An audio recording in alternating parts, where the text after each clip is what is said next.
You're now listening to Soundspace, the podcast where we explore the space of sound. Hey guys, welcome back to Soundspace. This is a brand new episode. I'm here with Q, our brand new co-host. What's up, Q? What have you been up to? How you doing? Yeah, brand new. I'm good. Fresh.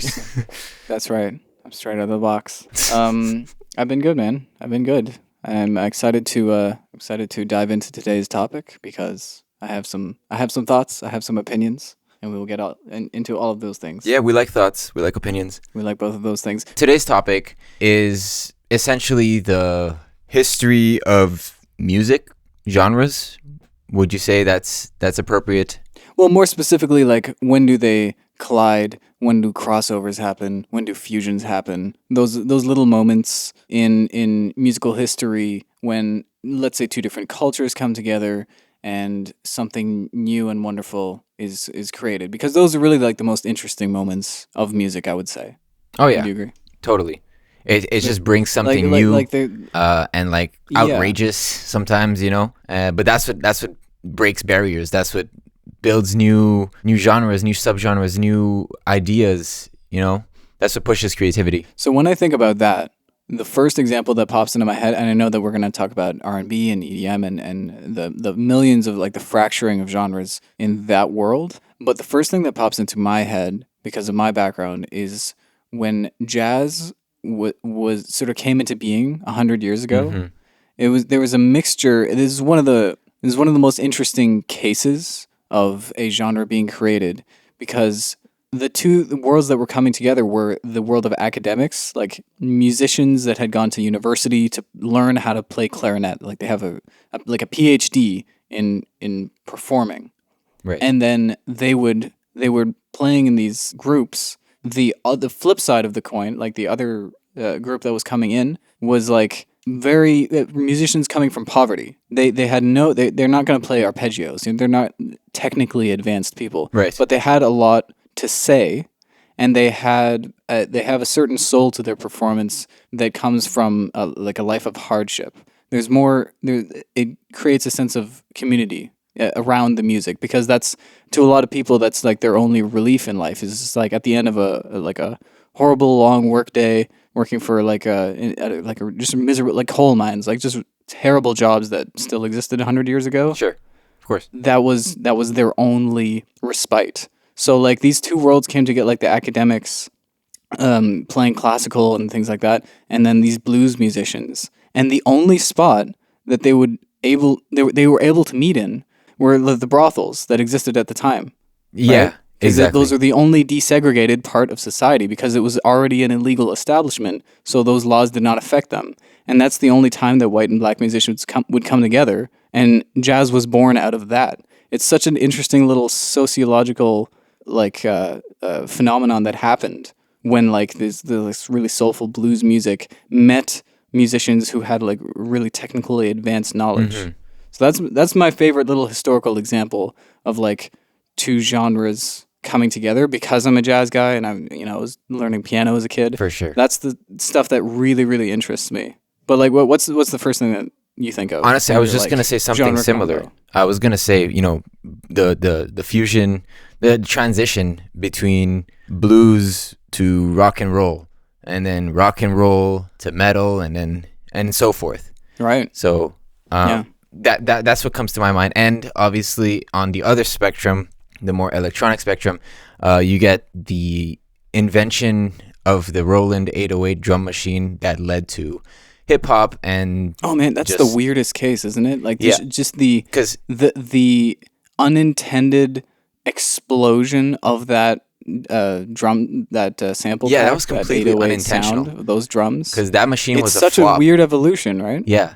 That machine was a flop. Yeah, because like when it came out, and everyone was like, this sounds cheap, this sounds very digital and like crappy, like no one wanted to use it. And then like someone just found it, and like created a sound in just like the depths of like druggy, sleazy. Was it Harlem, right?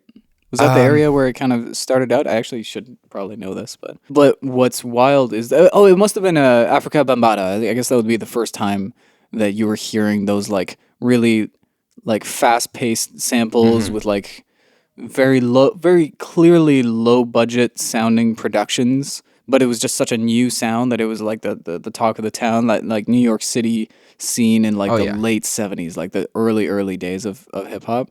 So like this silly little 808 machine is now complete, like if you listen to a pop record, Ariana Grande or something, the drum tones are probably 808s, like that. It has permeated every level of the music industry, from the bottom underground stuff on SoundCloud, just distorted like Lil Pump, rappers just yelling about like over a laptop microphone, those, and then all the way up to the top, like the Billboard Top 10. You look at it at a given time, it's like, okay, Drake, who's this number one right now? Roddy Ricch, that's what I was trying to say. All these trap artists are like, that's what I mean. It's just like these drum tones have now spread from the top to the bottom of the music industry, and that's kind of crazy. Yeah, it's crazy because like when you look back at the history of it and where these things come from, it's from what you said before and what I said about the 808 machine. The two things that they have in common is these are probably artists that wouldn't be heard. It kind of seems like all of the most interesting moments in music history were kind of happy accidents, weren't they? Like no one intended. Little Bob Ross's. Yeah, there you go. I was blanking on his name, but yes, thank you. Yeah. So I'm actually scrolling through the Billboard Top 10 right now. I believe at this point we are looking at 20 plus years of hip hop being the primary dominant genre of the pop sphere. Has that kind of longevity ever happened before? Because I feel like genres were kind of, there was a novelty to them and they would just kind of come and go pretty quick. Before, like think about like the backlash of disco. Like after only a few years of it being the biggest thing, maybe 4 years, people were like burning records and like tearing up. They were like protesting, and there's so much backlash of just they got sick of it. And for some reason, that just has not happened yet. Like I keep waiting for the day where it's like, are people gonna get tired of like trap beats and like? Oh, probably. That's like the basis of it. Is it gonna happen? Because I feel like I've been waiting for it to happen for like 6 years, and it has not. Not that I dislike the genre. You're waiting for hip hop to die. Yeah, I'm like rubbing my hands together, like when is it gonna be? No, I'm kidding. But I'm a fan of the genre. I'm just kind of shocked at how long it has been like the dominant thing in the pop world. Yeah, I think it might stay for a little while longer because there's so much you can do with it. There's so much, and at some point, when do you stop calling it hip hop and when do you start calling it something else?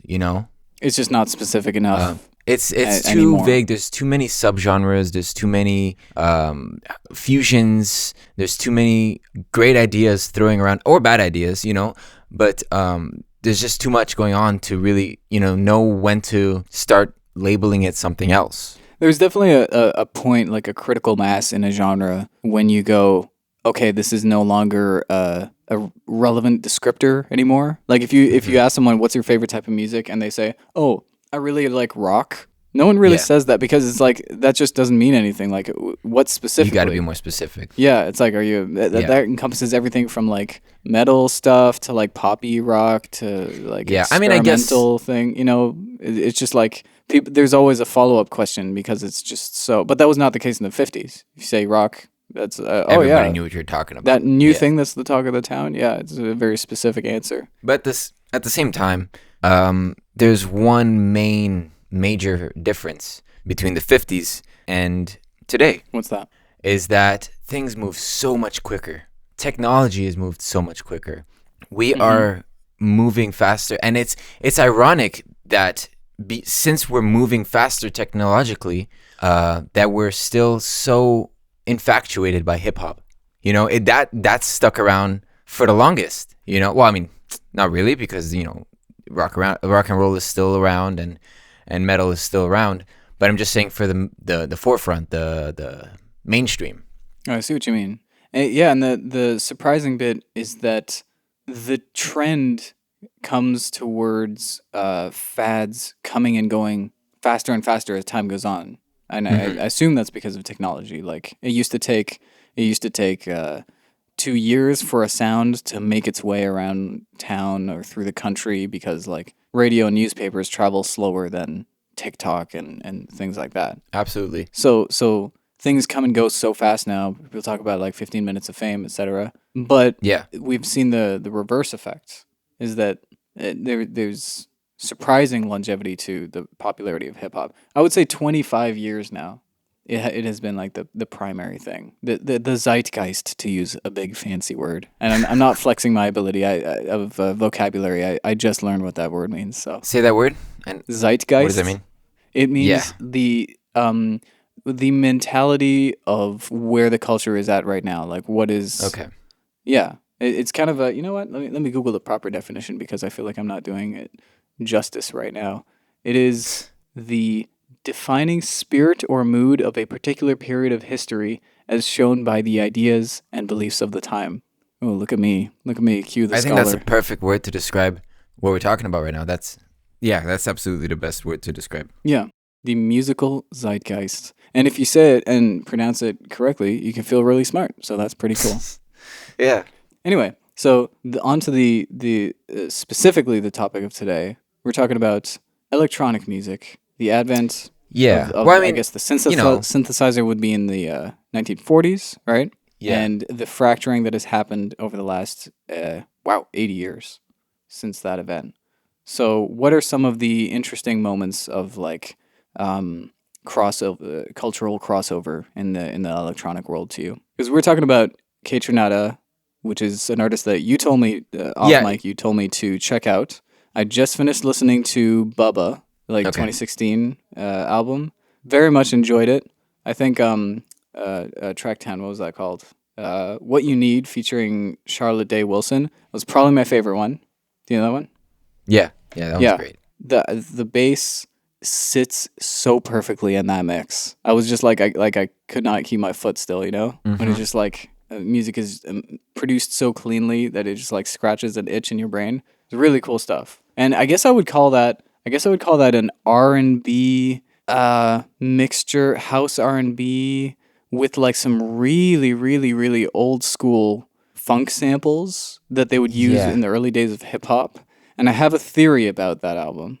I think the first track is a statement because if you remember what happens, literally you put on the record, assuming you're listening to this on a record, which is unlikely in 2016, but you put on, the first thing you hear is that classic bongo sample that we have all heard in 1,000 hip-hop songs because it was just unavoidable for the longest time because it's so good, like it's so groovy. It's like the almond break. Like there's little samples that have just been picked up by the entire community and then you just hear them everywhere. And that bongo sample is probably the most sampled thing in the planet next to the almond samples break. Alone are an episode of its own. You know, that's iconic samples. Yeah, absolutely. So that's the first thing that you hear when you put on this Kaytranada album, and then it cuts out immediately, and then it gets replaced with this kind of modern R&B like smooth thing, and it just transitions out, and then halfway through the verse, I believe, bongos come back, and I'm like, oh, okay, I get it. That really does come out swinging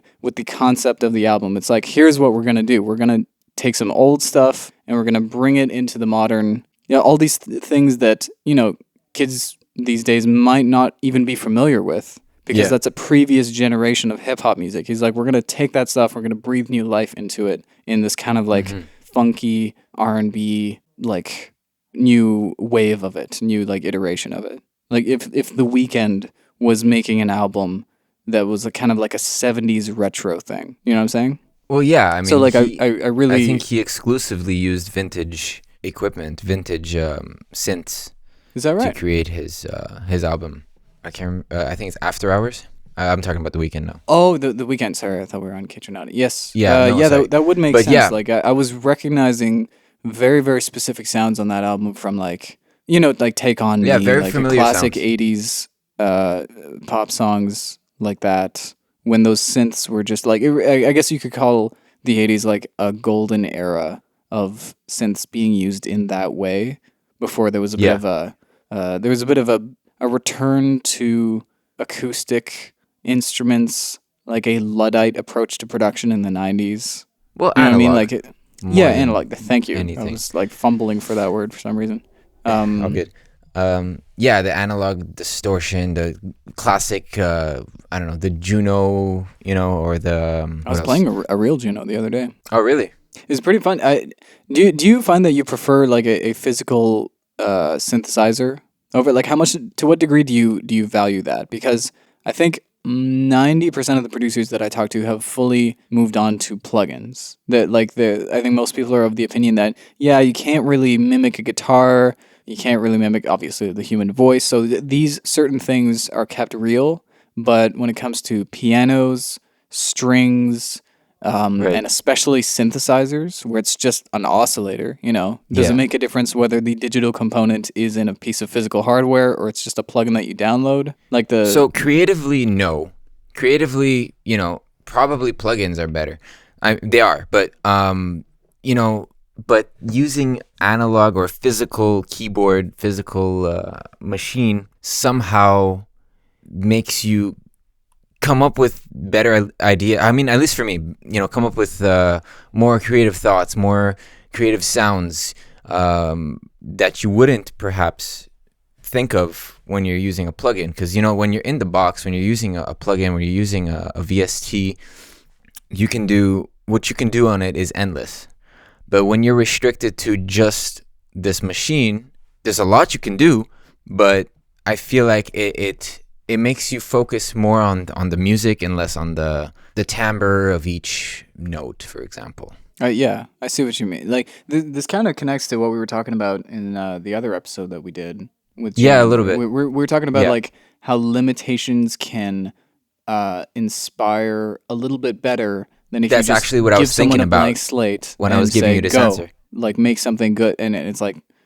Yeah, that's actually what I was thinking about when I gave you this answer. Like, you told me last time, give yourself restrictions, give yourself limitations, and you'll be able to just go past your writer's block or whatever, or just create something. I strongly believe in that, definitely. I mean, it's something that works for me. I guess it's not necessarily like a universal rule of writing, but the things that I'm most impressed by creatively are things where it's like, wow, this guy just put himself in this really restrictive, awkward box, and he made something incredible with that limitation. It's like every time I feel like this happens a lot, where some movie will come out, and I know we're supposed to be talking about music, but bear with me. Yeah, we're gonna go back to it. You're just a movie will come out, and it will be marketed as, look at how much of a pain in the ass this must have been to execute and shoot and light and all these things.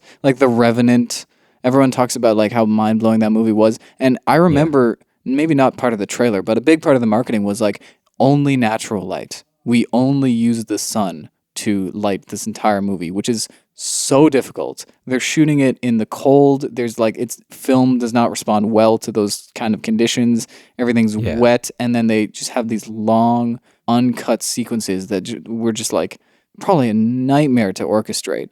And I feel like there is a musical equivalent to that, where if you make your own job harder. Like I was listening to, I'm going to have to Google the name later, but there was an artist that I was listening to. They recorded an entire album in this like underground cave. It was like a salt mine that was abandoned in the 30s. And she's a very like sort of, the location and how that informs the performance is something that's very big to her. Okay. And she was like, we have to do this. Like, we're going to drag a generator down there, put it in another section. We're going to, like, run all these cables. And producer probably hated her. But, like, the reverb was there. It was impressive, and it sounded expansive and interesting, and it gave a different flavor to the mix. Those things are definitely true. But he's like, is this worth lugging all this equipment, spending all this extra money, instead of just, like, sitting in a comfortable, air-conditioned studio, just, like, executing it like a normal record? And it's like, I really respect the artists that just sort of push themselves into these like horribly inconvenient scenarios just for a hope, really. It's not even a guarantee. It's just like a hope. It's like, maybe this will really like push me into doing something great. Like greatness never comes from a position of comfort, as they say. I don't know who said that. That's probably a Confucius or something. But I'm fascinated by examples like that. That makes me feel more. It makes me feel more like it's an artistic. Like, never mind the sound. The sound can be recreated, but the fact that she wanted to record in the cave is more of, like you said, a statement. It's a. I'm not sure if you said that, but it feels like more of a statement. It's an artist. It's an artistic. I don't want to say installation because that's incorrect, but it feels more artistic. Madison. Sloppy Jane is the band. Sloppy Madison Jane. is the record. Yeah. Okay.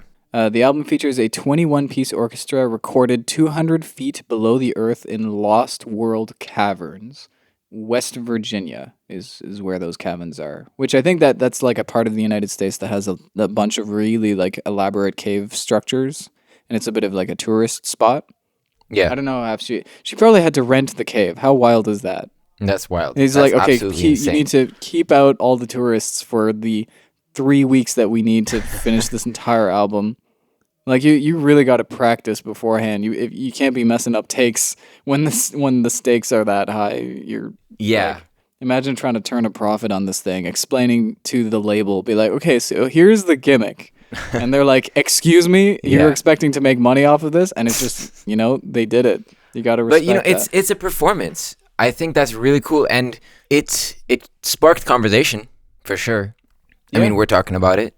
And I mean, it sparked controversy, which is the real controversy thing, because a lot of people conversation. A lot of people were congratulating, like, "Wow, this is so ambitious, so cool," blah blah blah, and they felt like the cavern recording translated through to the final product.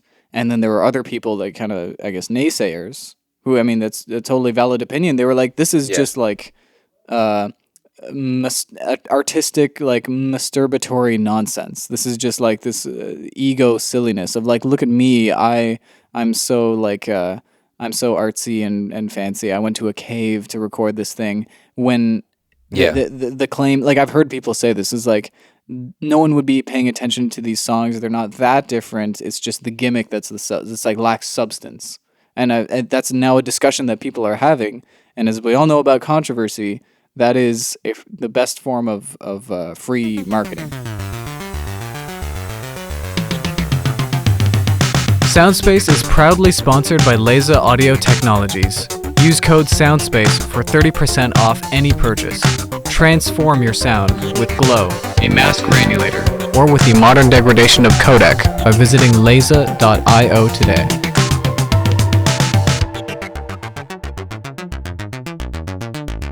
Absolutely. So I'm willing to bet that that was the thought in the heads of the suits that agreed to fund this project. 100%. Is that, you know what? People are going to be furiously discussing this in comment sections all over the world. Let's do it. Absolutely, 100%. And I feel like that somehow ties into what we're talking about today. Is the controversy sparks conversation, and conversation sparks inspiration and influences new ideas for other artists, for upcoming artists. I wanna actually name everyone here because I think this is the coolest thing. So the label was Saddest Factory, which was founded in 2020, like a recent thing, by Phoebe Bridgers. Are you familiar with her?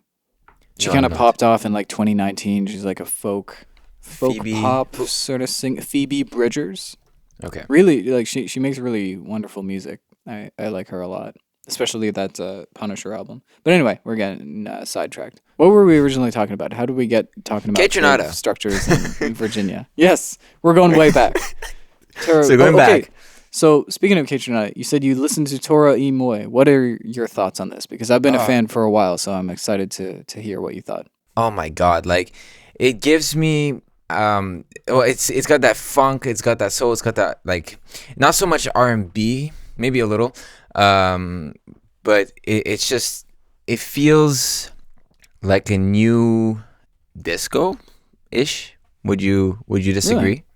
Really? Yeah, somehow. I wasn't getting a lot of disco. I mean, I was definitely getting a bit of funk in there. Yeah, yeah, and funk and disco are definitely connected. So we're probably just calling the same thing different names, but I do see what you mean. Yeah, and maybe I'm just being biased because if you ask me like what's my favorite musical genre, I wouldn't even be able to answer you because it is a mixture of like funk, house, R&B, all that. K-Tronada is what I would say. What's your favorite music style? K-Tronada, or I guess now I can say Toro y Moi. Your favorite artist? Yeah, he's number one. Wow. Yeah, I think so. Like at the moment, but that could change. Like that's the thing is that for me it changes every day. I really could not pick. I have a list in rotation of people that are like amongst my favorites. That's really all I could say though. I can't be like, this is my number one and that's my number two. Like sometimes people give you a list like it's prepared.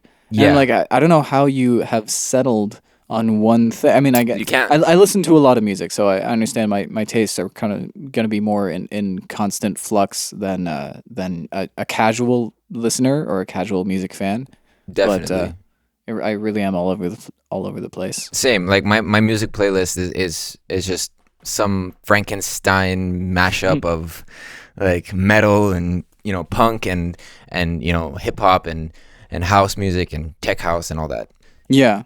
There actually is very, very interestingly, there is a Wikipedia page that is kind of an encyclopedic list of every genre from, big broad stuff like jazz or rock to like little weird micro scenes that just exist in like the southern part of a specific town in Botswana where they play like this weird little specific sound. And it's just like, if you scroll through this list, I mean, I listened to a lot of music, but I had heard of maybe a quarter of these names. It was just so much. And that's when I realized it's like, oh, when I feel like I've heard everything, I've heard like 1%. I've heard, for the most part, American, British, or music from those areas, because obviously that is the stuff that gets exported to the rest of the world because of a lot of different complicated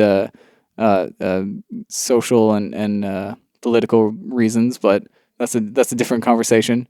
But for sure, there's so many little scenes, little communities throughout the world that we just have no awareness of. What we're used to listening to is 12-tone music, but there's like microtonal music out there that most people have never even heard of, don't even know what it is. Yeah, and I'm glad that that's sort of bled into mainstream America, like Western music a little bit. I'm glad that it's kind of been discovered, and not that Adele's next album is going to be 24 tone or anything, but there are certain groups like King Gizzard. Everyone loves King Gizzard if you're familiar with them. That I think they made a whole like double album that was primarily 24 tone music. Like they bought guitars with like twice as many frets, and they sort of learned.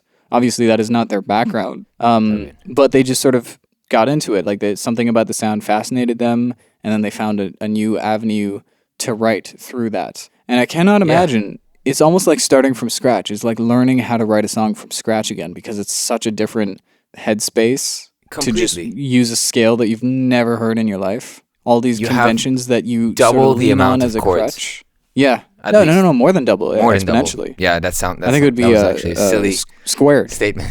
I have no idea what the math is. I shouldn't say. It's probably like some sort of complicated formula, like the amount of possible note combinations in Western music, and then it would be like to the 24th power more because that's now how many extra notes you have. I really don't know, and I do not have the math skills to figure it out, but I would be actually curious how that works.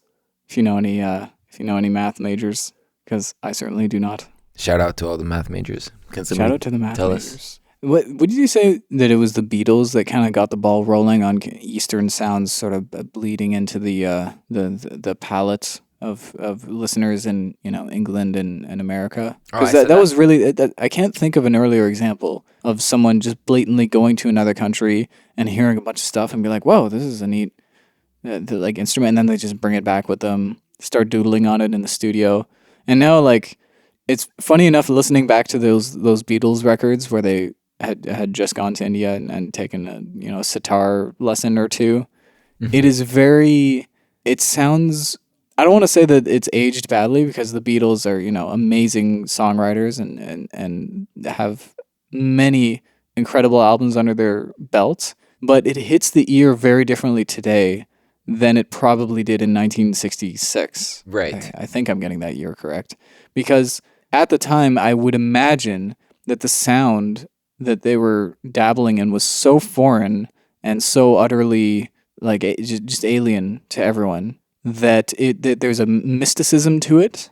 And now that, travel becomes cheaper and more common, and you're much more likely to be exposed to music from other countries throughout your life, that the air of mystique around those sounds is definitely gone. Yeah, you don't even have to travel to hear it.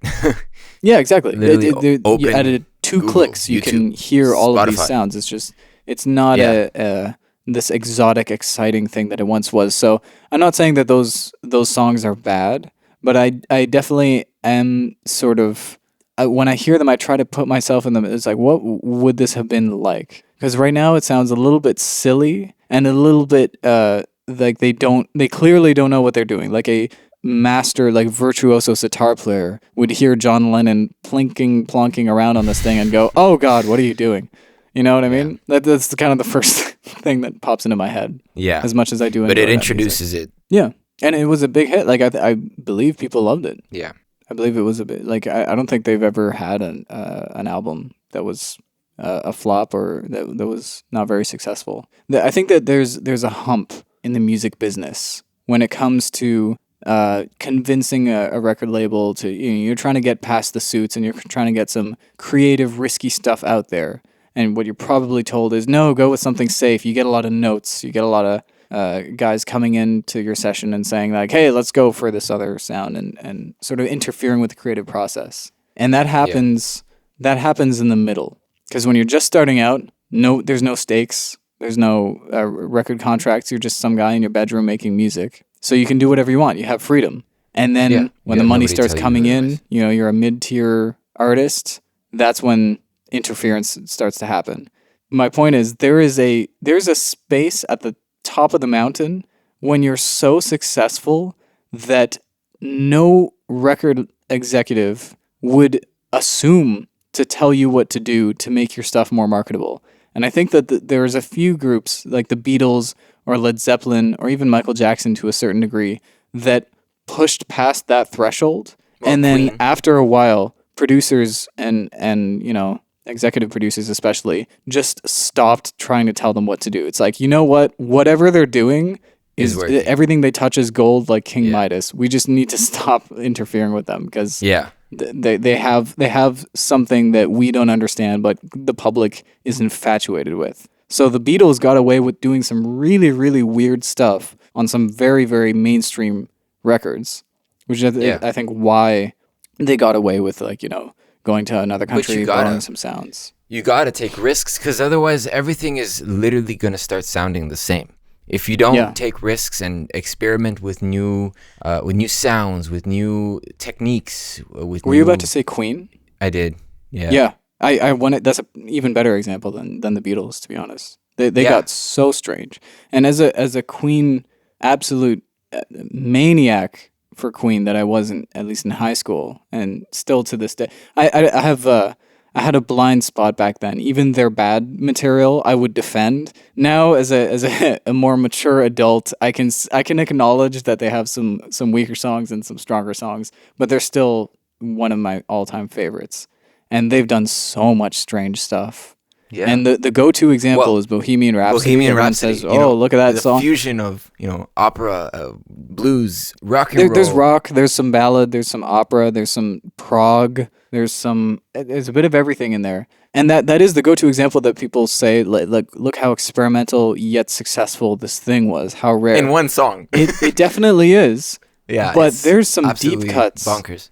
There's some gold nuggets that are far, far less widely appreciated in the deep cuts of those albums, especially the early ones, where it's like you can hear, there's some material on Queen 2 Like the Black Queen. They have a song called The Black Queen that is, I can hear every piece of what was to come in that song. It's like they had the Bohemian Rhapsody formula kind of developing. It was like in its infancy. The sounds had not come to fruition yet, but I can 100% hear where it's about to go. And it's really exciting to hear that. It's like, oh, you're catching something in the midpoint of its evolution, which is very rare and interesting to make that connection. You have a eureka moment of like, oh, that's where that came from. It didn't just spring into Freddie Mercury's head. He was kind of working on this and tweaking this sort of formula for many years. Absolutely. And so many eras, it takes talent to do it well.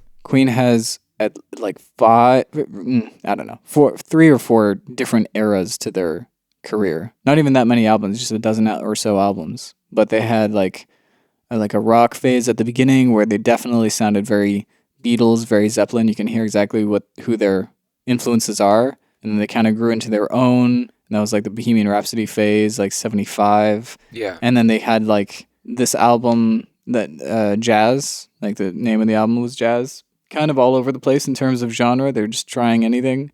Well, and then they went disco for a while. Queen, though. That's most artists. Most artists, they start one way. Yeah, I mean, unless someone is truly confident in who they are, most artists I feel would just start one way, sounding like one artist that influences them the most, and then eventually, the more music they release, the more they experiment with other subgenres and other ideas, until it eventually becomes their own sound. Right. Yeah. Okay. I see what you mean now. Because I was gonna say, like, most artists, I would listen say to any old album don't necessarily of your favorite artist. Make it to that point. You know, it's like I feel like Coldplay's been sounding like a discount Radiohead for like 20 years now, and I'm just like, I'm waiting for y'all to get your own, put your own thing. And I'm exaggerating. I'm being too hard on Coldplay, but there are better examples that I could use. I don't know. Limp Bizkit sounds like a terrible version of Rage Against the Machine. I have there are certain bands that for some reason just become a punchline. I guess Nickelback is the biggest one, where it's like at a certain point after 20 years of jokes, I start to feel, as much as I still agree, it's like, yes, the sound is not very nice. I start to just feel bad for them. And it's weird to feel bad for like a multi-millionaire successful artist with like several platinum records. But like, imagine the very name of your creation is associated with just like being a crappier version of like Nirvana and like that whole 90s scene. It's like, if that happened to me, I'd be like, I'd be wiping my tears away with the 20s, or like $100 bills, I'd be like, why don't the people like me? What would your reaction be if they just came out with like a masterpiece album and proved everyone wrong? Do you think that's in their future? I'd be proud of them. I'd be happy for them. No one would accept it. They'd be like, it can't be, like, they'd be in denial. There's no way this is the same people. It has to be a... So they have ghostwriters. Yeah, I mean, that's a big... Oh my... Can we talk about ghostwriters for a second? Yeah, absolutely. Okay. Yeah. Are you a fan of Kendrick Lamar? I love him. He's the GOAT. Okay.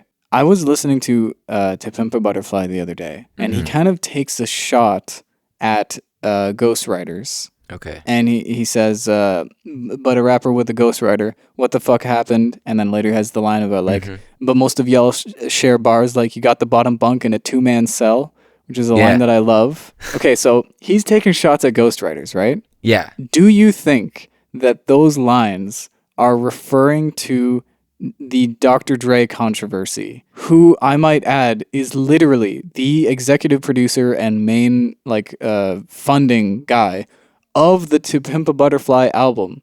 Pretty much the guy who discovered Kendrick and put him on the map. No. I was like, does Kendrick have the cojones to go after the guy who literally created made his career?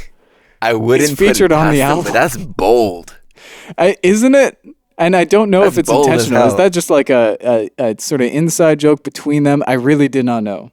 Because I believe... If it's an inside joke, then that but the reference is still there. Right. I think it's a bit of a stretch. It's just my weird little I'm sure this information is out there somewhere. But the reason why it's a stretch is because Dr. Dre is not really shy about it. He's not one of these guys like Drake who will blatantly use a ghostwriter on everything and then deny it. He's like, what? No, I would never do that. He's kind of just like, I'm a producer. I make beats. I'm like the main brain behind these things.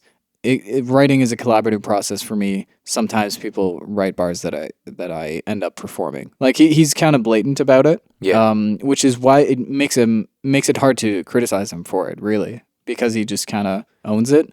Unlike a Drake, perhaps. Maybe that's who Kendrick Lamar was taking shots at. I really don't know, but I do find it kind of interesting that this is uniquely a hip hop debate, because it was the norm in the music industry for. Well, I mean, before the existence of recording, if you include that, it was the norm to be performing music written by other people for all of time. Yeah, I mean, like still folk today. music that was passed down generationally, purely, orally, like it just or verbally. Like you teach the next generation how to perform the song, and then they sort of over the years it evolves and it gets passed down, and you put your own spin on it, and everyone like playing a game of telephone with old music. Yeah, and it's like I love that. That's all great, right?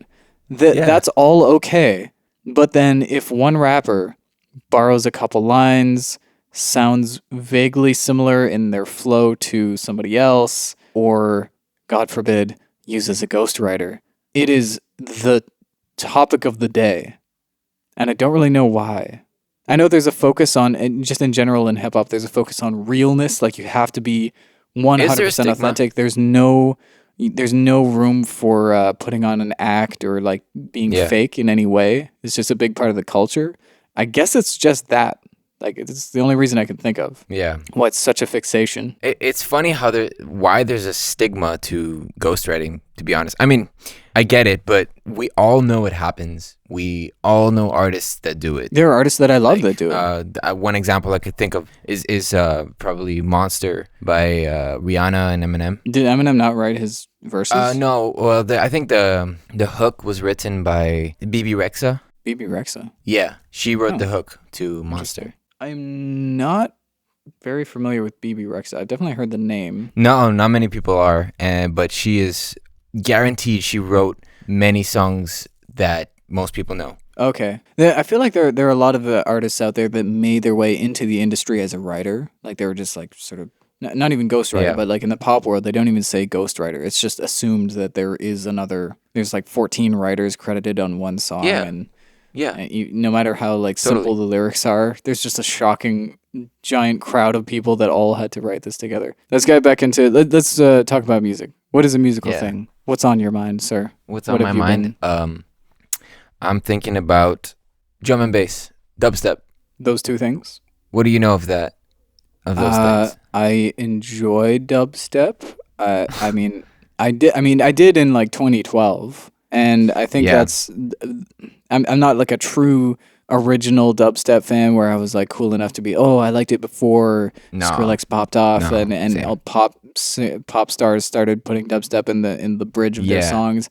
I'm not one of those cool guys. I know a few of them, and they're definitely not a fan of those mainstream dubstep years. However, I have nostalgia for that era because I was like born in 97, so like 14 to 16 was the dubstep years for me. That was. And it's like, it's kind of quaint to listen back to those songs, and it's like, hearing it, there, you go like, okay, this Ariana Grande song should not have dubstep in it. It sounds goofy and dated and silly now, but it brings a smile to my face, Yeah. I'm like, I remember when this was everywhere. Yeah, but I remember the introduction to dubstep that urged me to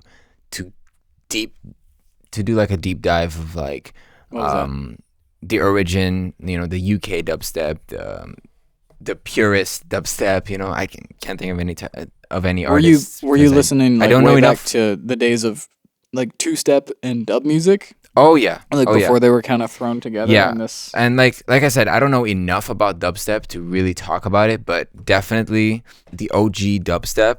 So you were a UK garage guy before dubstep? No, I wasn't. I was just intrigued by it, so I wanted to do some research, and you get into a rabbit hole of just music researching and all that. Mm-hmm.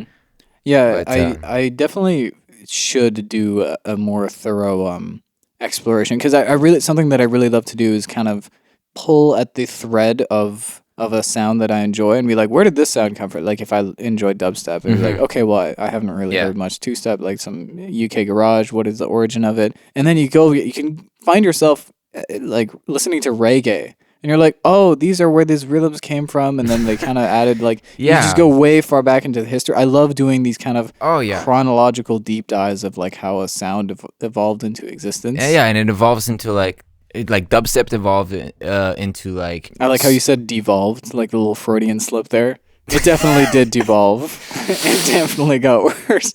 No shade, as soon as a bunch of kids in bedrooms with laptops realized that they could just add a bunch of Remember what we were talking about?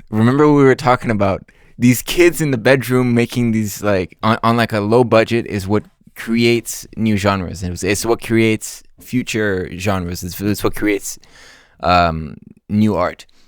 I mean, some of them. Boundaries. The ones that are like actually care about, but sometimes it's just like a brief like interest or like I